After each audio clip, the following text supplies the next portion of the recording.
Alarmante cifra de muertes que nos deja la pandemia. Revelan que el número de víctimas por coronavirus triplica las cifras oficiales. 15 millones a nivel mundial.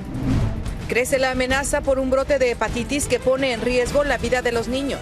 Médicos se ven forzados a realizar trasplantes de órganos por la severidad de la enfermedad.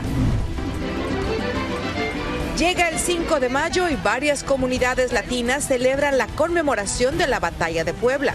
Regresa la alegría tras 2 años de confinamiento. Así comienza su noticiero Estrella TV.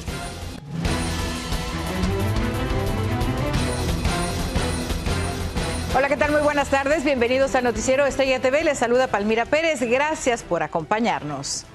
Vamos a iniciar con las desgracias naturales el día de hoy porque de nuevo 2 monstruosos tornados descargaron su fuerza en partes de Oklahoma y Texas y causaron cuantiosos estragos y dejaron desconsoladas a decenas de familias que perdieron sus hogares. María Teresa Saravia tiene la información. 2 poderosos tornados tocaron tierra a lo largo de Oklahoma y Texas anoche y dejaron una estela de casas destruidas, personas atrapadas y apagones que aterraron a miles de habitantes por las horas de angustia que vivieron en medio de la oscuridad. Cuando golpeó la tormenta parecía que iba a durar para siempre y comenzó a abrir la puerta. Mi esposo y mi hijo de 15 años la mantuvieron cerrada mientras pasaba el tornado. Se escuchaba como un tren y pudimos oír cuando se quebraban los vidrios. También escuché cómo se desprendió el metal del techo. Perdimos la electricidad, arrancó los cables de la pared por fuera, así que vamos a tener que arreglar todo eso. Pero tuvimos suerte, no nos golpeó directamente. El primer tornado tocó tierra con toda su furia en Seminole a las 6:46 de la tarde y dobló la torre de una estación de radio, además de desprender techos de casas y negocios. El segundo torbellino llegó poco más de 1 hora después y debido a los cortes de electricidad que provocó el tornado anterior, el condado de Seminole no pudo activar las sirenas, lo que impidió a la gente prepararse para el impacto. Las autoridades informaron que recibieron reportes de personas que se quedaron atrapadas en sus casas, pero que equipos de rescatistas pudieron sacarlas y ponerlas a salvo. No hubo reportes de heridos graves. Los meteorólogos advirtieron a la población mantenerse alerta porque esta noche se esperan más tormentas. María Teresa Saravia, Noticiero Estrella TV. Y nos vamos ahora a temas de salud porque en Estados Unidos ya se rebasó el 1.000.000 de muertos por COVID-19. Además, las hospitalizaciones están aumentando y en el noreste la tasa de contagio subió escuche usted, 200%. Y si esto continúa así, muy pronto los cubrebocas podrían ser requeridos de nuevo en los empleos y también en las tiendas. Armando Guzmán está en Washington con lo último sobre esta alarmante situación. Commissioner Malcolm.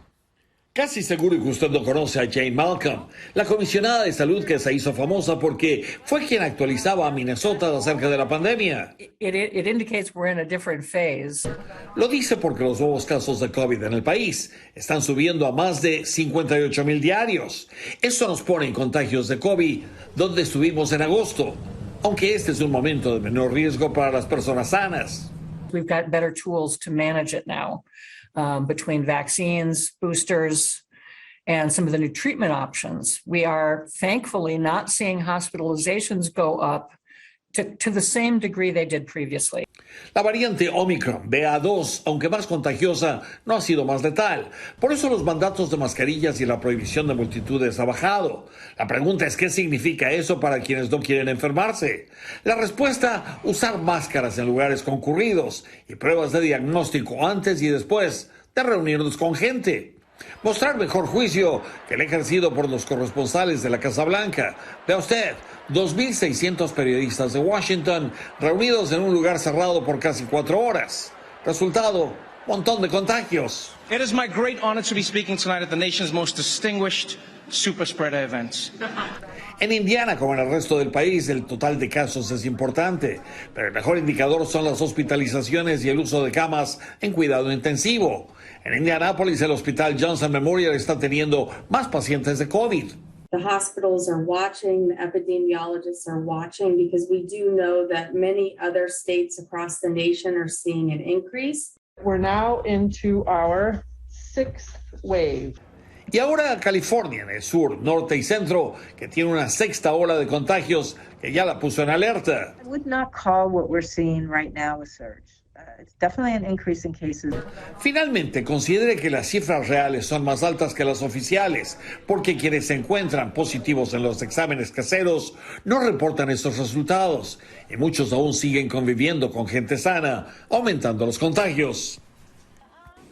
Otra cifra que podría estar errada, de acuerdo con la Organización Mundial de la Salud, es el de las muertes en el mundo causadas por COVID y causadas también por falla en los sistemas y los organismos de personas por culpa de COVID. Esa cifra es de aproximadamente 15 millones de personas, que es por lo menos 3 veces más de lo que se ha reportado hasta ahora.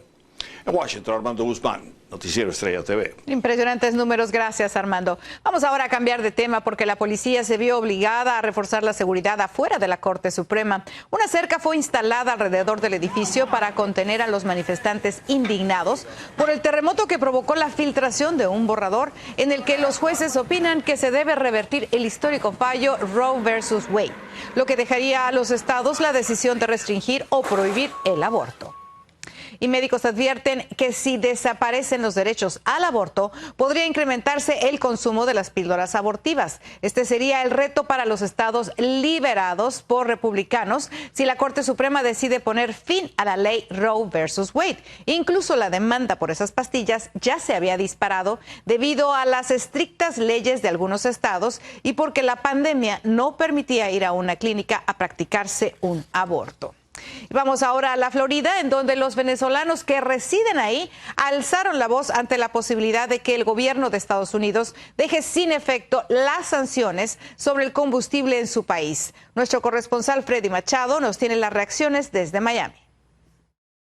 Le queremos decir a la administración Biden que levantar las sanciones equivale a permitir el enriquecimiento ilícito de una red internacional de criminalidad. Advierten que incluso muchos estarían tratando de aprovecharse de esta situación para sacar beneficios particulares. El lobby que se está ejerciendo por parte de empresas petroleras, por parte de inversionistas que hablan de tener dinero para invertir en Venezuela, de los acreedores de la deuda venezolana, puesto que el régimen de Maduro les está ofreciendo intercambios de deuda por participación en negocios petroleros. Y que por el asesoramiento del régimen de Cuba, el de Venezuela también estaría manipulando con las sanciones que en esencia son para los jerarcas de la dictadura y no contra el pueblo venezolano. No caigan en la trampa de la narcodictadura.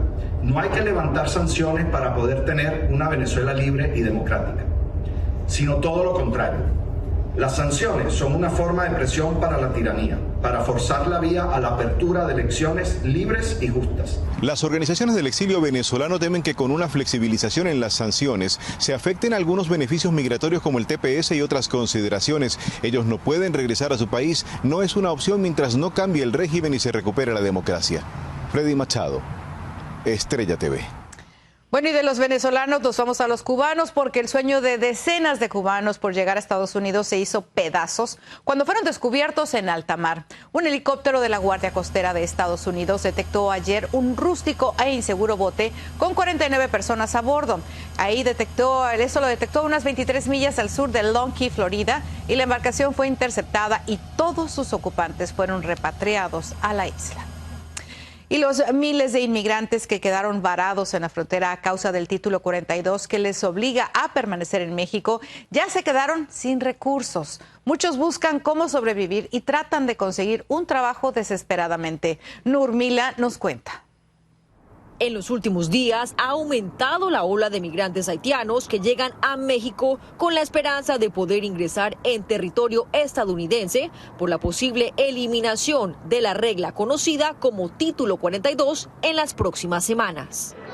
Familias enteras con sus maletas y sus hijos están inundando las oficinas ubicadas en el puente internacional en Ciudad Juárez, Chihuahua, junto a El Paso, Texas, y todo para registrarse y poder recibir ayuda humanitaria. Ha habido un incremento que hemos detectado tanto desde esta oficina como en los mismos espacios humanitarios, es decir, los albergues, los espacios de acogida.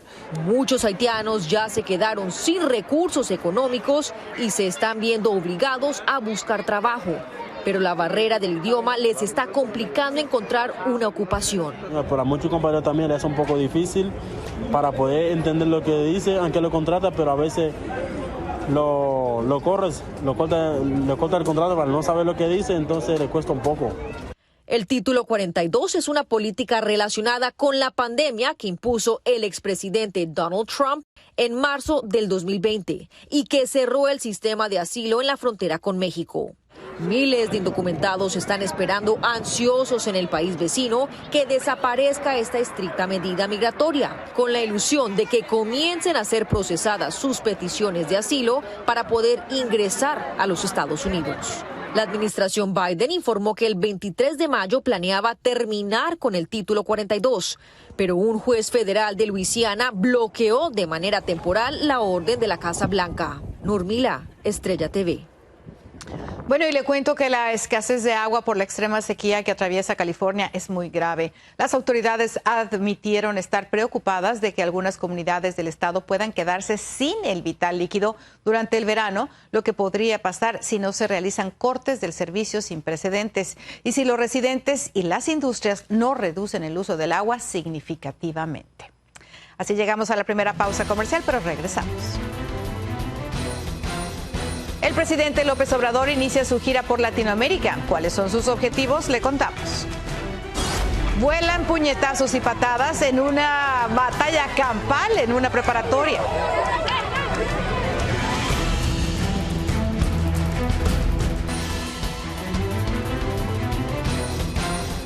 Continuamos con la información. El día de hoy viajó a Centroamérica el presidente de México con dos retos en mente: los migrantes y la relación con Estados Unidos. Andrés Manuel López Obrador ha señalado que va a reforzar la protección en la frontera sur, pero al mismo tiempo pidió a la administración Biden más inversiones para destinarlo a programas sociales en aquella región. Porque dijo, la gente no deja sus países por gusto, lo hacen por necesidad. Y la administración Biden sigue devolviendo a su país a muchos guatemaltecos. Ellos llegan más tristes y más pobres de lo que se fueron a intentar cruzar hacia Estados Unidos. José Flores está en el país centroamericano con las reacciones. Decenas de migrantes guatemaltecos siguen arribando a diario deportados de Estados Unidos, que reporta un éxodo masivo de indocumentados de este país, quienes llegan con los sueños destrozados y con quejas de recibir un maltrato de las autoridades. Sí, nos tratan mal, nos tratan como animales, no nos dan cama, no nos dan nada, nos tratan puro como animales. Pues la verdad, buscando algo mejor y que nos agarran de esa manera, nos deporten y pues obviamente no nos tratan como nos merecen, pues como por ser migratorio allá nos tratan mal. Miles de guatemaltecos han migrado en enormes cantidades en las últimas semanas, luego de que se conoció que el título 42, que permitía la expulsión inmediata de indocumentados, iba a ser anulado por el gobierno de Joe Biden, pero tras pagar fuertes sumas de dinero a los coyotes, no lograron su objetivo, ya que esa ley sigue vigente. Para esta semana se tiene previsto el arribo de 14 vuelos de migrantes expulsados de Estados Unidos, que en los primeros 4 meses del año ha deportado a más de 15,000 indocumentados, una cifra mayor a la que se reportó a esta altura el año pasado. Hemos recibido ya más título 42, más de título de ICE. Que por favor no migren irregularmente hacia la frontera de los Estados Unidos. Es un viaje muy peligroso, mucha gente sufre, están aprovechados por los coyotes. A pesar del aumento en las deportaciones en las últimas semanas, las remesas que siguen enviando los migrantes desde Estados Unidos siguen siendo el principal soporte económico en este país. En Guatemala, José Flores, Noticiero Estrella TV. Así llegamos a una segunda pausa, pero regresamos. Mire, un hombre fue a defender a su hijo a la preparatoria y se desató un verdadero zafarrancho. Y reconocen a los inmigrantes mexicanos en Manhattan en una fecha muy significativa. Today is 5 de mayo.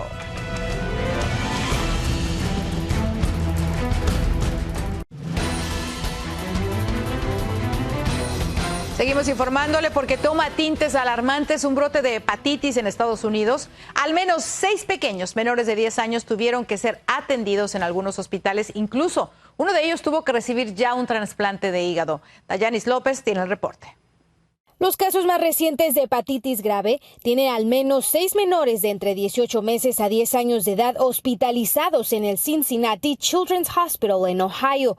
Incluso uno de ellos requirió un trasplante de hígado. Por lo menos los de Estados Unidos, todos tuvieron pruebas positivas para un virus que es un virus muy común. Entonces hay poca claridad por qué este virus que es tan común y que generalmente solamente ha ocasionado una diarrea benigna y autolimitada, está ahora haciendo este problema con inflamación del hígado. Esta inflamación puede llevar a que una persona tenga un fallo del hígado y esto puede causar la muerte. Las investigaciones preliminares apuntan a que se trata del adenovirus. Y es específicamente el adenovirus 41/42, y ese es un virus que es bastante común. Entonces no es sorprendente que están encontrando este virus, pero en este momento no podemos decir que es la causa exacta de todas estas hepatitis que están ocurriendo en los niños. Especialmente porque es inusual que el adenovirus sea severo y detectado en la sangre, además de ser responsable de los más de 30 casos de hepatitis severa en menores de edad en 10 estados del país y más de 228 a nivel mundial. Ahora, muchos de estos niños se presentaron con lo que se llama ictericia, que es que los ojitos se ponen amarillos. Entonces, si los padres tienen la sutileza de notar eso, entonces obviamente eso es un motivo para llevar a sus niños a ver al doctor. Y mientras continúan las investigaciones científicas acerca de estos casos de hepatitis grave, los médicos recomiendan a los padres de familia estar alertas y sobre todo mantener una higiene de manos de sus hijos constante, ya que de esta manera es posible eliminar cualquier virus. En Los Ángeles, California, Dayanis López, Noticiero Estrella TV. Interesantes recomendaciones, gracias Dayanis. Y mire, unos 30 estudiantes y un adulto se enfrascaron en una batalla campal en una preparatoria, esto en Arizona, en Tucson. Al parecer, el papá de un alumno fue a la escuela a confrontar a los acosadores de su hijo durante el receso del almuerzo y se desató la pelea en la que volaron puñetazos y patadas. Tal y como lo ve en los videos que se publicaron en las redes sociales, al final solamente una persona fue arrestada. Y mientras tanto, en Ohio, decenas de residentes se conmocionaron por el colapso parcial del estacionamiento de un edificio. Mire usted las imágenes del derrumbe en la ciudad de Parma, cómo muestran cómo quedaron sostenidos de manera increíble 2 autos sobre el enorme agujero que se abrió en la superficie. Solo un vehículo que estaba en la parte subterránea sufrió cuantiosos daños y por fortuna nadie resultó herido.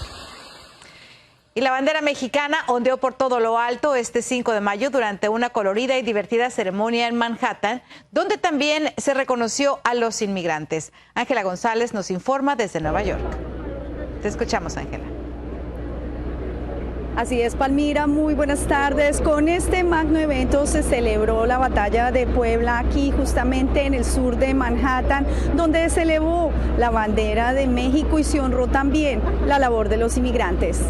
Elevando la bandera mexicana con bailes típicos y mucho colorido, se celebraron 160 años desde que el ejército mexicano derrotó al francés.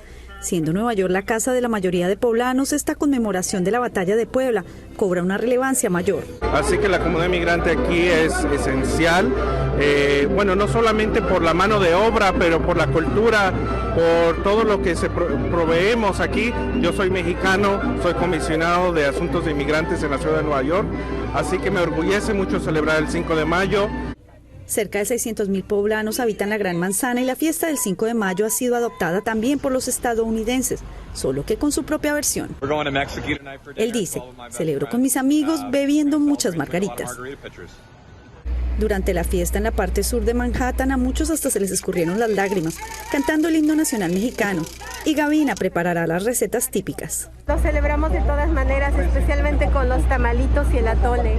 El distrito financiero de Manhattan así ondeaba la bandera mexicana acompañada de celebraciones por toda la ciudad. Palmira, y las celebraciones continuarán no solamente en Manhattan, sino hasta el fin de semana, donde esta vez se pretende aprovechar esta fecha también para resaltar la importancia de una reforma migratoria. Regreso contigo al estudio. Qué bonito, Ángela, muchas gracias. Nosotros así llegamos a una pausa, pero regresamos con más información.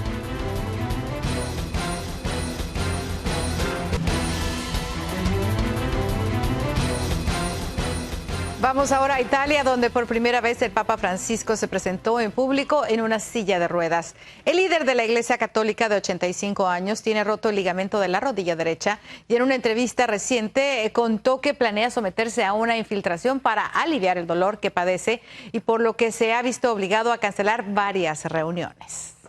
Y mire, unos fanáticos del Real Madrid aprendieron a por qué no hay que irse del estadio aunque su equipo vaya perdiendo. Vea usted. Que no quiero llevar al disgusto, pero bueno, todavía podemos remontar. A ver si hay suerte. ¡Que hemos remontado! ¡Que hemos remontado! ¡Vamos! ¡Vamos a San Madrid! ¿A cuántos no nos ha pasado, verdad? Miren, los merengues le dieron la vuelta al marcador en un segundo y este hombre se lo perdió por irse temprano. Ni modo, así pasa. Muchas gracias por habernos acompañado.